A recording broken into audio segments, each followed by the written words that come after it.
प्रेमी सज्जनों, आज दो सूक्त मेरे सामने रखे हुए हैं।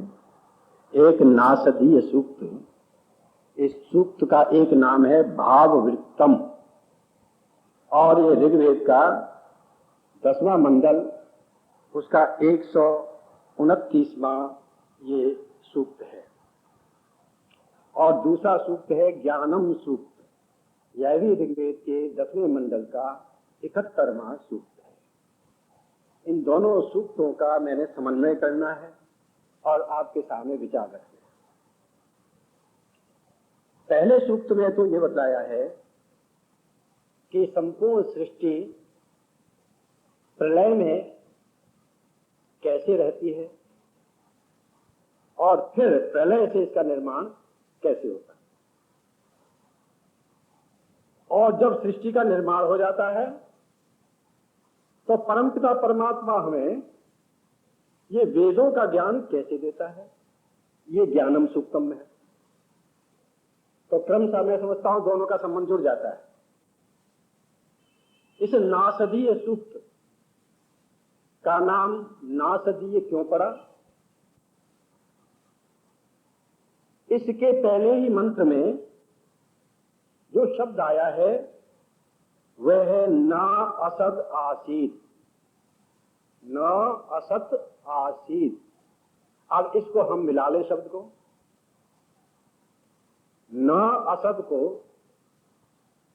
यहां नासत शब्द है, नासत ई लगा करके हम इसको क्या कहेंगे, नासदीय। इस शब्द के आधार पर इसका नाम नासदीय सूक्त पड़ा। इस पहले ही मंत्र में ना असत आसीनो सदासीत तदानीम नासीत रजो नो व्योमा परोयत किमावरी वह कोकस्य शर्मन अंभा किमासीत गहनम गभीरम।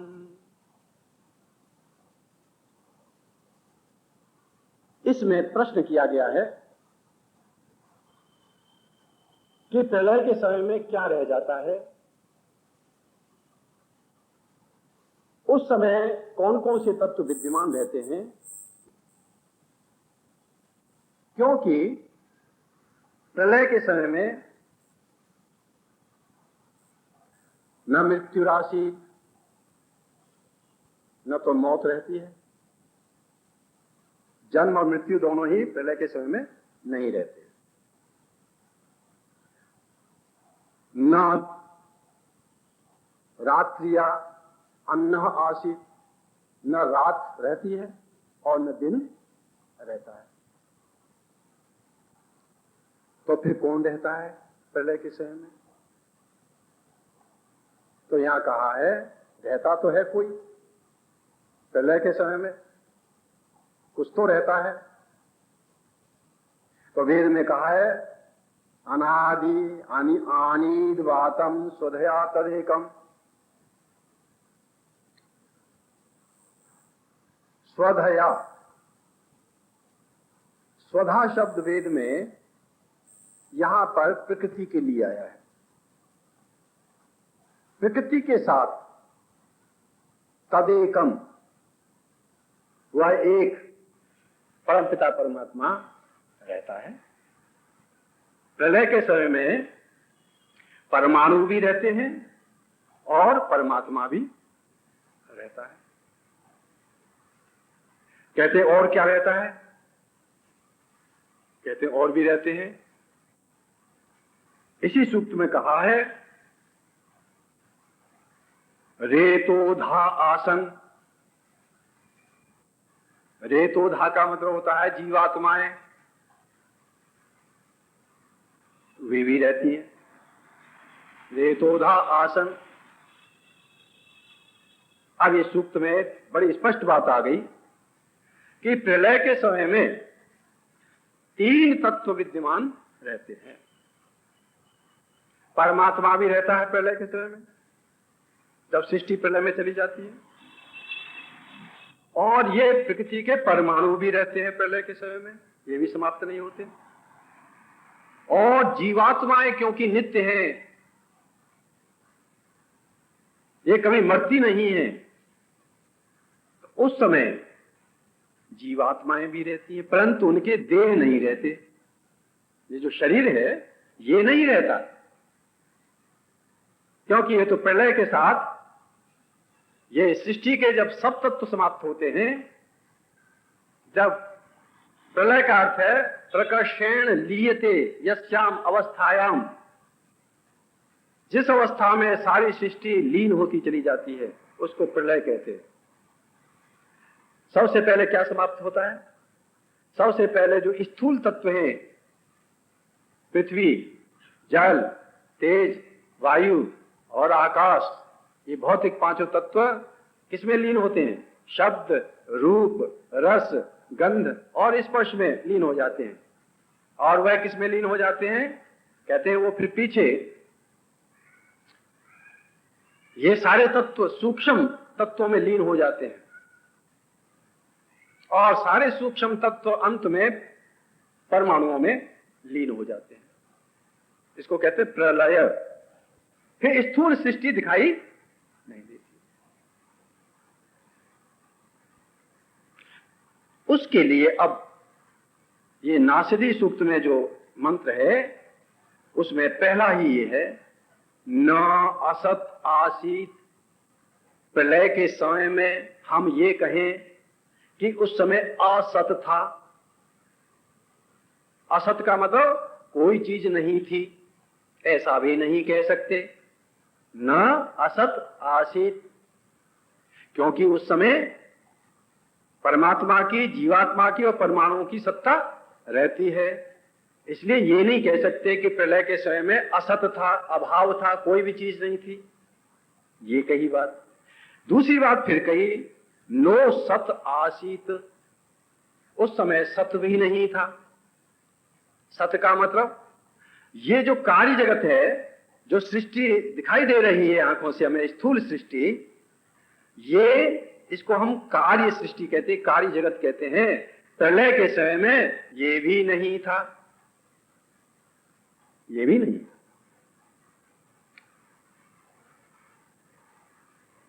इससे स्पष्ट हो गया कि प्रलय के समय में ये सृष्टि तो नहीं थी, प्रलय लीन हो गई थी, परंतु तत्वों का अभाव नहीं था, तत्व थे। और उन तत्वों में तीन तत्व विद्यमान थे,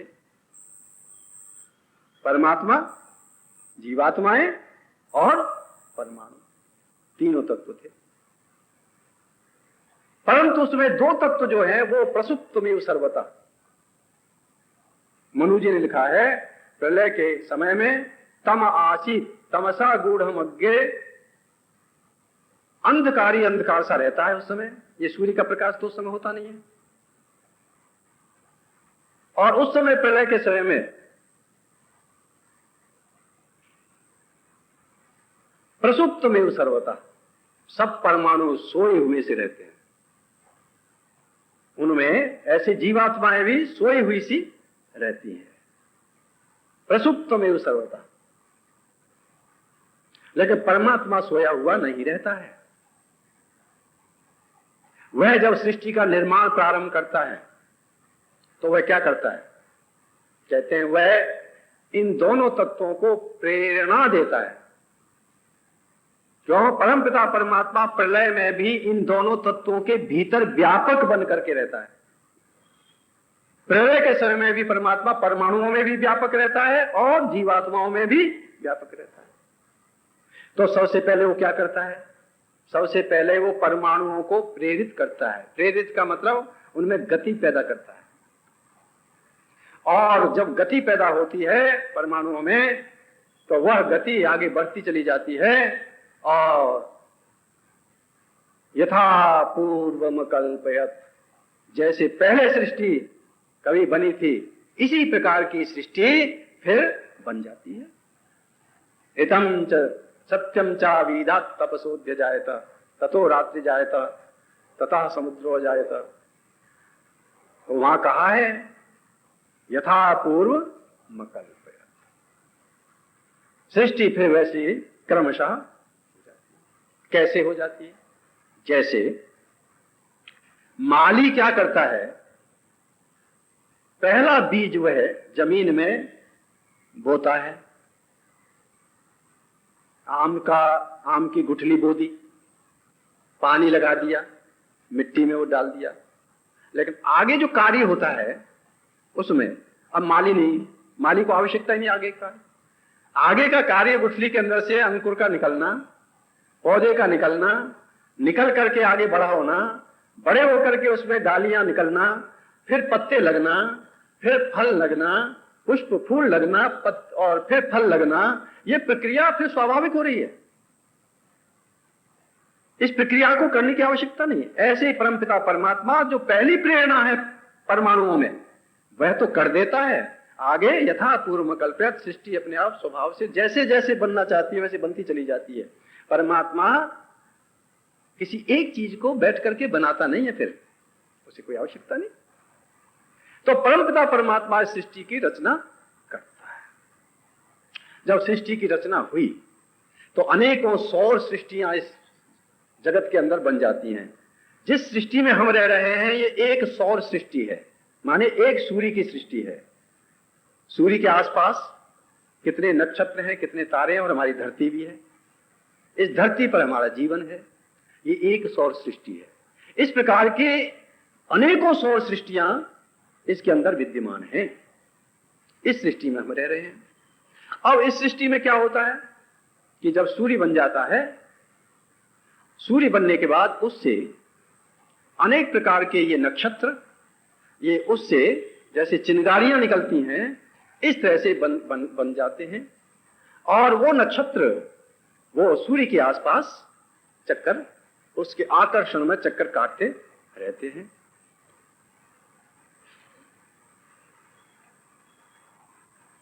पृथ्वी भी सूर्य के आसपास चक्र काटती है। अब देखिए, वेद ईश्वरीय ज्ञान है और सृष्टि की रचना भी परमात्मा ने की है, तो दोनों का समन्वय होना चाहिए। यह भी उसकी रचना है और वेद भी उसकी रचना है।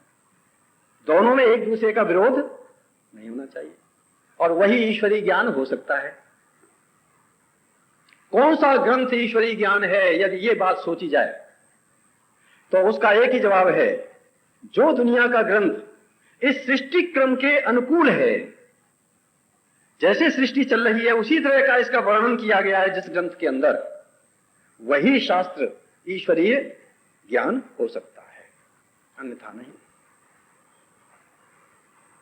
बाइबल के अंदर, प्राचीन जो बाइबल है उसमें लिखा था कि सूर्य धरती के आसपास चक्कर काटता है। अब ये बात सृष्टि क्रम के विरुद्ध है, विज्ञान के विरुद्ध है। लेटमर और रिजवी ने जब ये बात कही कि तुम्हारा ग्रंथ गलत है, विज्ञान से नहीं मिलता है, तो उनको जिंदा जला दिया गया था। सच्ची बात कहने पर जिंदा जला दिया था। इसलिए ईसाइयों में एक ओल्ड टेस्टामेंट है, एक न्यू टेस्टामेंट है। इन्होंने फिर परिवर्तन करना शुरू किया। अब तो ईसाइयों में हर्षि दयानंद का भी ग्रंथ पढ़ लिया होगा, अब उस तरह से व्याख्याएं करनी शुरू कर दी उन लोगों ने। इसलिए कोई ग्रंथ वही ईश्वरीय ग्रंथ हो सकता है जिसमें सृष्टि के अनुकूल ही बात कही हो। इसके विरुद्ध जिस ग्रंथ में बात कही गई है वो सृष्टि का, परमेश्वर का ग्रंथ नहीं हो सकता। एक मापदंड है। वेद ईश्वरीय ज्ञान क्यों है? अब आइए वेद पर। वेद दुनिया के पुस्तकालय में सबसे पुराने ग्रंथ हैं, इसमें तो कोई दो राय नहीं है। और हमने नहीं कहा, बल्कि सभी रिसर्च स्कॉलरों ने ये बात कही है। जितने भी दुनिया के धार्मिक ग्रंथ हैं उनका टाइम है। जैसे कुरान को बने ज्यादा 1500 वर्ष हुए, इससे ज्यादा तो है नहीं कुरान। बाइबल को बने हुए ज्यादा 2003 ये सन चल रहा है, ईसा संवत। इससे पहले बाइबल नहीं थी दुनिया में। इससे पहले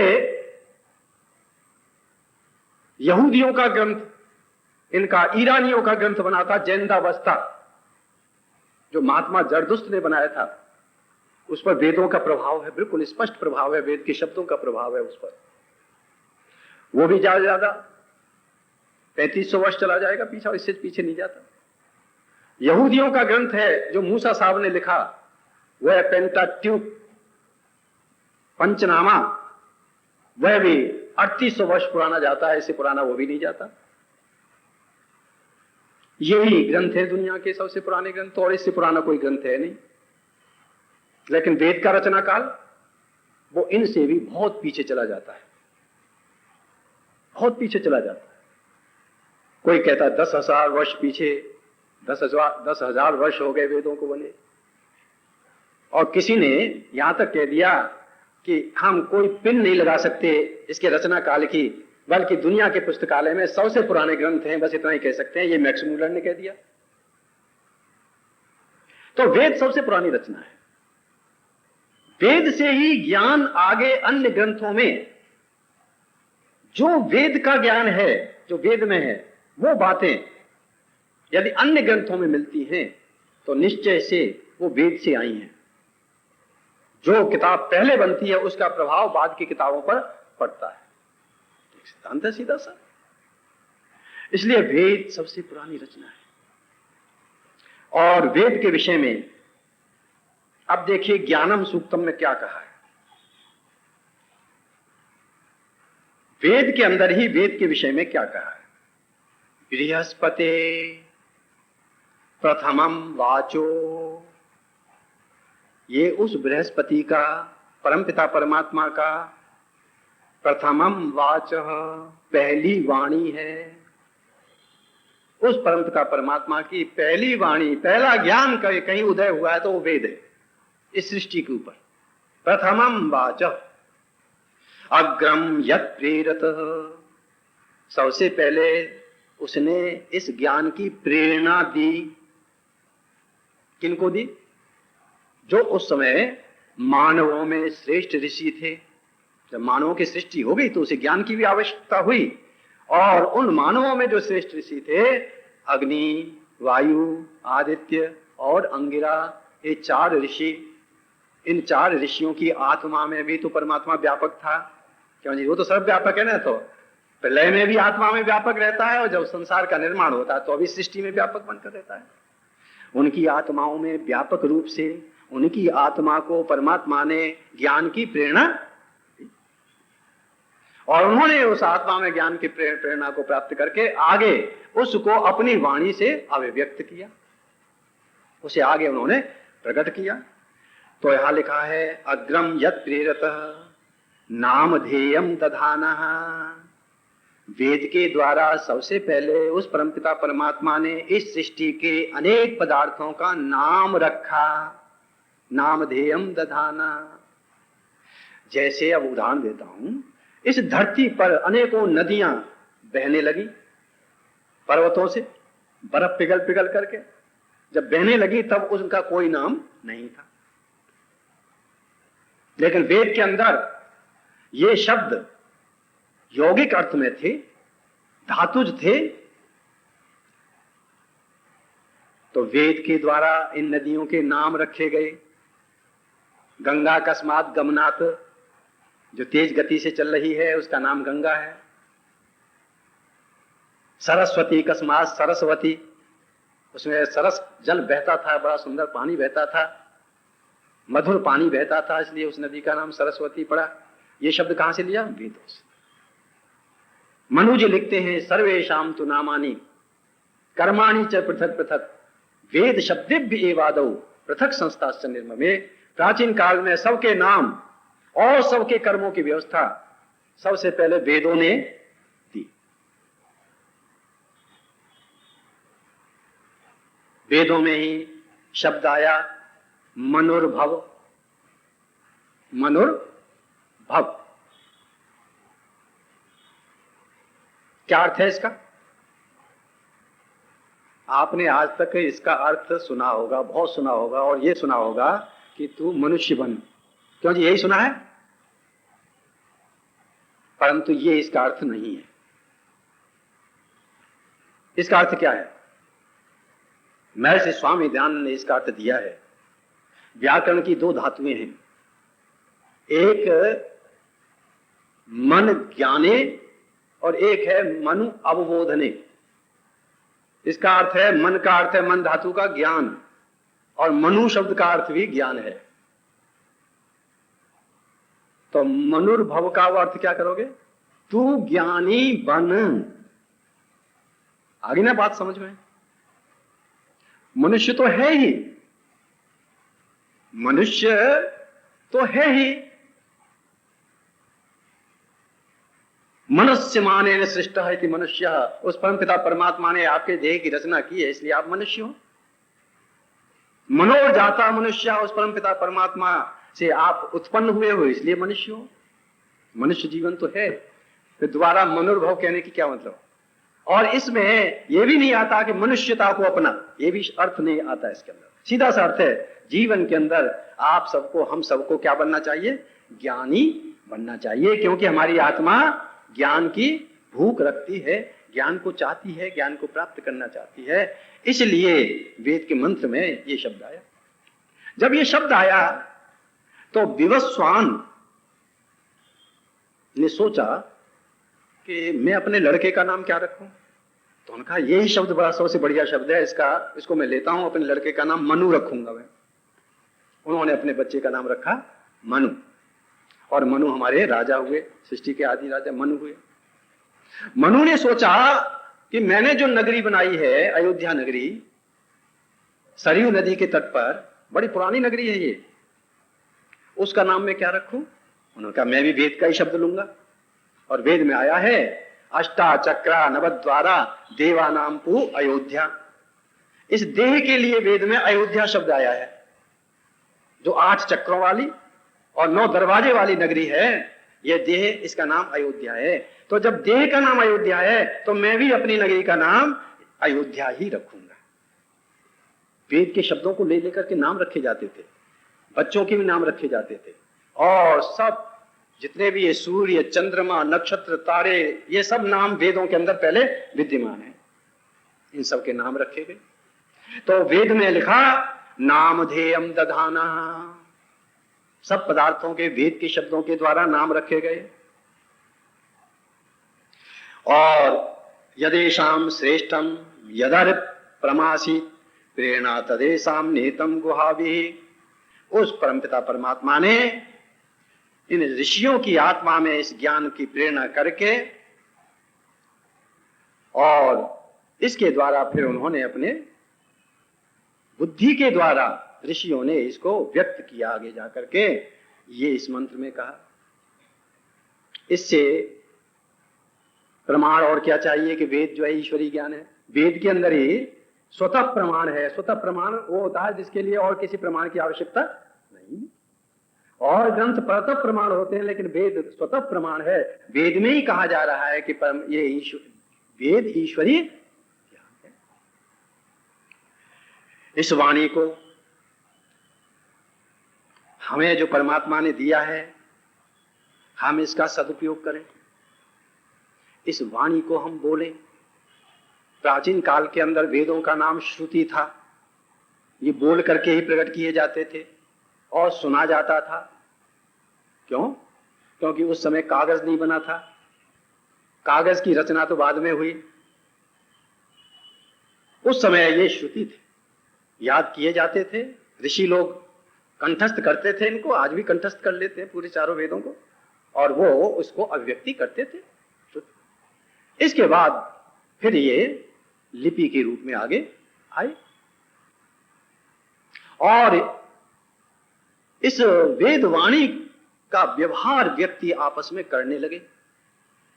उस समय जब प्राचीन काल के अंदर जो भाषा बोली जाती थी, बहुत प्राचीन काल में, वैदिक काल के अंदर वो वैदिक भाषा बोली जाती थी।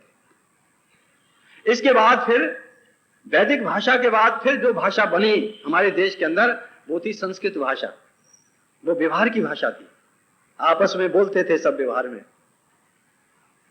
उसके बाद फिर हमारे देश के अंदर भाषा बनी जिसे हम प्राकृत भाषा कहते हैं, वो भाषा बनी। प्राकृत भाषा के बाद एक भाषा और बनी जिसे हम अपभ्रंश भाषा कहते हैं, और अपभ्रंश भाषा के बाद जो भाषा बनी उसे हम हिंदी भाषा कहते हैं। इतना समय निकल करके हिंदी बनी। संवत 700 से हिंदी भाषा का प्रारंभ माना जाता है। इससे पहले बौद्धों का साहित्य, जैनियों का साहित्य प्राकृत भाषा में मिलता है, अपभ्रंश भाषा में मिलते हैं बहुत से साहित्य हमारा प्राचीन, और उससे पहले संस्कृत भाषा में साहित्य मिलता है, और प्राचीन जो है वेदों का भाषा वैदिक भाषा में मिलता है। इस क्रम से ये भाषा का विकास हमारे देश के अंदर हुआ और हम इसको बोलने लगे। वेद कहता है देखो, व्यवहार में जब वाणी बोलो तो कैसे बोलो, तो दूसरा मंत्र है सक्तुमेव त्वितौना पुनंतो यत्र धीरा मनसा वाचमकृत अत्रा सखाया सख्यानि जानते भद्रेशाम लक्ष्मी नेतादिवाची। अपने मुख से यदि वाणी बोलो तो ऐसे बोलो जैसे सत्तुओं को छलनी में छान लेते हैं, जैसे आटे को छलनी में छान लेते हैं, भूसी भूसी अलग होती है और उसका बढ़िया आटा नीचे रख जाता है, ऐसे ही मन रूपी छलनी में अपने शब्दों को छान कर पहले, इसके बाद अपने मुख से उसे बाहर निकालो। उसका क्या फायदा होगा? अत्र असखाया सख्यानि जानते, जो हमारे मित्र नहीं हैं वो भी हमारे मित्र बन जाएंगे। मधुर वाक्य प्रदानेनो तुष्यंति सर्वजंतवा तस्मात् तदेव वक्तव्यम, बचने का दरिद्रता। मधुर वाणी बोलने से सब प्राणी बस में होते हैं, सब बस में। आप एक कुत्ते को थोड़ा सा पुचकार करके बोल दीजिए, वो भी आपके बस में हो जाता है। गाय को पुचकार करके बोल दीजिए, वो भी आपके बस में हो जाती है। और जरा एक बार डांट दो किसी कुत्ते को या किसी पशु को, वो आपका दुश्मन जिंदगी भर के लिए बन जाता है। एक बार कुत्ते को डांट कर देखो, जब भी जाओगे उस गली में आप पर जरूर भौंकेगा वो। और आप एक बिस्कुट खिला दो, पुचकार से बोल दो उसे, तो जीवन भर पूछ ही लाएगा आपके लिए। ये तो वो तो प्राणी है। मनुष्य की बात कर रहा हूं आपको। कहते हैं जो मनुष्य हमारे मित्र नहीं है, हमारे विरोधी हैं, उनसे भी यदि मधुर वाणी हम बोलते हैं तो वेद कहता है अत्र असखाया सख्यानि जानते, वो भी हमारे मित्र बन जाते हैं। क्यों? भद्रा येषाम लक्ष्मी निहितादिवाची, उनकी वाणी के ऊपर भद्रा माने कल्याण कारिणी, लक्ष्मी माने शोभा, निहिता माने आकर बैठ जाती है। उनकी वाणी पर लक्ष्मी आकर के बैठ जाती है। और लक्ष्मी की शब्द का अर्थ क्या है? लक्ष्मा शोभाम तनोति सा लक्ष्मी, जो शोभा को बढ़ा देती है हमारे जीवन में, उसी को तो लक्ष्मी कहते हैं। धन को भी लक्ष्मी कहते हैं, क्योंकि धन आने पर परिवार की शोभा बढ़ जाती है। घर की जो अपनी धर्म पत्नी है, इसको भी लक्ष्मी कहते हैं। क्यों? इसके रहने पर घर की शोभा बढ़ी रहती है। और ये जरा 7-8 दिन के लिए अपने पिताजी के घर चली जाए, घर को छोड़ करके, तो सारे घर की शोभा ही खराब हो जाती है। पतिदेव के कपड़े कहीं पड़े हैं, बिस्तर कहीं पड़ा हुआ है, कैसा पड़ा हुआ है, वो शोभा ही चली जाती है। इसलिए ये भी घर की लक्ष्मी है, इसका भी सम्मान पूरा होना चाहिए। मनुनी जी ने लिखा है, इनका खूब सम्मान करो, घर की लक्ष्मी का। इनको वस्त्रों से, गहनों से खूब सम्मान किया करो पर्वों के अवसर पर, ऐसा लिखा उन्होंने। अस्तु, वाणी जो है ये भी लक्ष्मी है, वाक लक्ष्मी ये भी लक्ष्मी है। इसलिए वेद ने कहा कि अपने व्यापार में यदि दुकान कर रहे हो तो मीठा मीठा बोलो अपने ग्राहकों से। यदि आप ऑफिस में हैं, सरकारी कर्मचारी हैं, तो वहां भी अपने आसपास रहने वाले अपने सेवकों से मीठा मधुर बोलो, यदि अच्छी सेवा चाहते हो तो। यदि आप जीवन में, संसार में रह रहे हो तो भी मधुर बोलो, दुनिया के लोग आपके बस में होंगे। तो वेद कहता है इस वेद वाणी को मधुरता के साथ बोलो।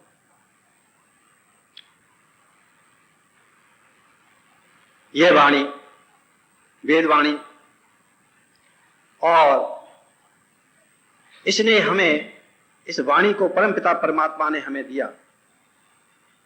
और ये वेद वाणी यहां लिखा है 7 छंदों में व्यक्त हुई। ऋषिषु प्रविष्टाम सप्तरे